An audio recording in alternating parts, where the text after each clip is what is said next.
Momo soup বানিয়ে আনে, কিন্তু সিনিয়র ডাকলে সাবু চলে যায় এদিকে।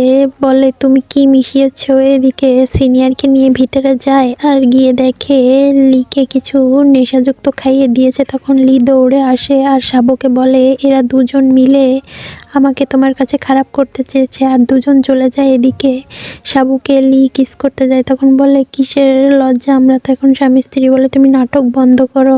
এরপরে লি বলে ঠিক আছে, আর কিস করে একে অপরকে। এদিকে মোমো সিনিয়রকে বলে আমি আর কাজ করব না, আর চলে যেতে লাগলে বলে তুমি যদি কাজ না করো তাহলে তুমি মরবে। এদিকে সাবুয়ের শাশুড়ি এসে বলে এখন ওকে ডিভোর্স দিয়ে দাও। তখন লি নাটক শুরু করে আর বলে আমার মাথা ঘুরছে। তখন সাবু বলে আমি একটু আসছি বাইরে থেকে। এরপর লিয়ের মা বলে তোর সব মনে পড়ে গেছে, তাহলে নাটক করছিস কেন। তখন বলে আগে তো খারাপ ছিলি। তখন বলে আমি আগে থেকেই ওকে ভালোবাসতাম আর এখনো বাসি। এদিকে সাবু দেখে একটি মেয়ে হলুদ ছাতা নিয়ে আসছে।